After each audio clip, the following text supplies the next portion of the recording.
People often ask me, what's it like being mayor? Do you enjoy it? And right now, the refrain that keeps popping into my head is that famous line from the Elizabeth Barrett Browning poem, "How do I love thee? Let me count the ways." I'm not going to try to count all the ways that I love being mayor because it would take hours, but I want to share just one example. A few weeks ago, Jessa, one of our nonprofit partners, invited me to the Parent Resource Center over at Gaithersburg Elementary School. And I walked into a classroom where there were a couple dozen people, all Hispanic. They were learning English as their kids went to school they went to school at Gaithersburg Elementary. They seemed friendly, but you could feel a little bit of wariness, a little guardedness. So I introduced myself. I said, "Hi, I'm Jud Ashman, mayor of Gaithersburg." And before I tell you about how the city works, as I was prompted to do, I want to say on behalf of our city council and our staff that we welcome you. And we're glad that you're here. And we're proud of this program, and we're proud of you, and we want you to be part of our community. And as the staff translated my words, I watched their faces, and you could actually see the tension ease. The shoulders drop, the eyes soften, because frankly, this isn't the message that many immigrants have been hearing from people in government, from people who look like me in recent months. And what they heard in that moment was the opposite. And from there, it turned into a very delightful conversation. We ended up taking pictures and sharing stories, and a young man there actually asked me for several autographs, which is completely absurd, but very flattering. And I left feeling like we'd made a real connection. And as I was leaving, it struck me how lucky that I am at such a fraught time in our national politics, that this community would give me the opportunity to extend a hand and offer a warm embrace on its behalf. If after all these years you still get a tinge of imposter syndrome, that I feel like that's how you know you're still in it for the right reasons. What a blessing. And as a postscript, so I had invited all of these people to come be part of our meetings, and we can get an interpreter for you if you want. And they had actually, on Friday, I got a request for an interpreter for this meeting. Now, so we're ready in the back room to interpret. However, I think when they found out that it was just to swear us in and we weren't actually conducting real business, they're like, "I don't want to see. We'll come to the next meeting." I don't know, but hopefully we'll get a chance to all say hello to them and give them a warm welcome. This was my 7th city election campaign, and to put that in perspective and sound really old, the first year I won a seat on the council, Apple had just launched the first iPhone. George W. Bush was the president. My hair had color in it. And since then, I've been through the Great Recession here, multiple government shutdowns and the pandemic, but through it all, Gaithersburg has been constant. The greatest of places to be.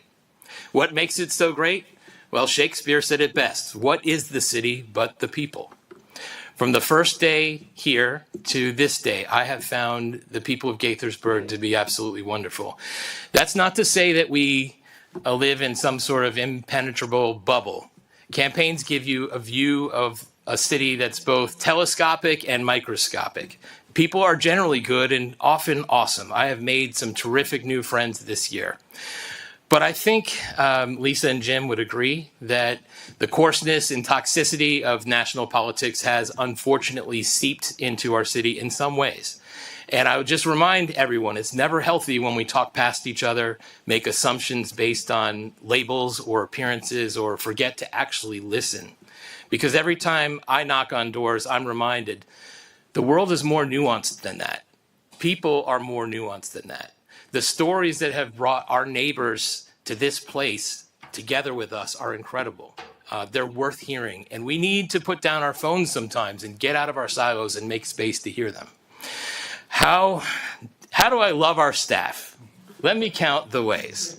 On the trail this year, a lot of folks told me, "You're doing a great job. Gaithersburg is so well run." And that's very gratifying to hear. but I know it's not what they really mean. Because it's not like most people are watching our meetings and astonished by how well I run them. It's really not. I can acknowledge that. Or that they're fully aware of the decisions that the council and I are making all the time. Maybe a few of them. But what they're really talking about is this. When they call for a new recycle bin, our public works staff get it to them the next day, maybe even that day.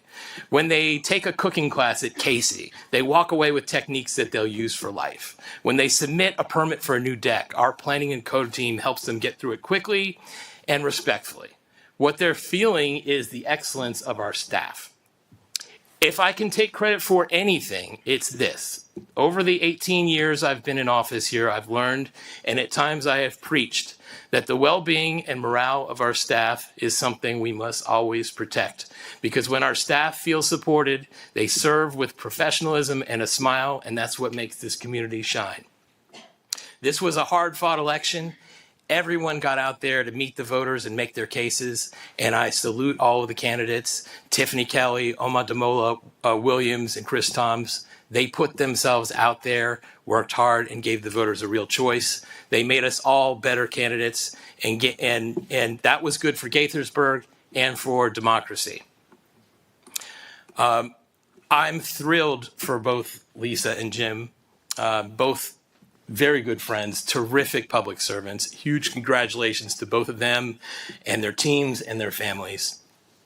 And how do I love our team? Let me count the ways. I've argued through this campaign, will continue to, that we have the most efficient, responsive local government in Maryland.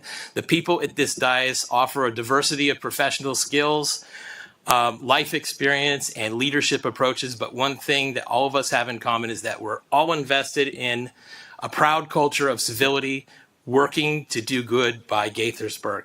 To the voters, supporters, volunteers, friends, and anyone who offered encouragement along the way, I thank you profoundly. And my final thank you is to my family, including my wife, Lee, my kids, Jeff, Brittany, and Jenna, our grandchildren, Willow and Wesley, and all of the relevant dogs and cats in our lives.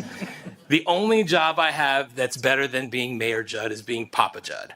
And the fact that you all let me do both is something I'll always be grateful for. Also for the day-to-day support and the wise advice, and for helping this color-challenged guy match his outfits. But now, as my colleagues have said, it's time to move forward. The people have spoken. They've passed us the baton once again and asked us to lead this city toward its potential.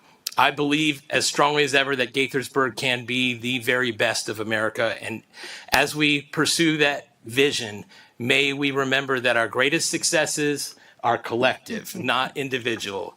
May we protect the traditions of civility and good governance that have defined us. May we treasure the morale and well-being of our staff. And may we always keep in mind who we serve and why we serve, for that's our reason for being. Let's do great things, Gaithersburg.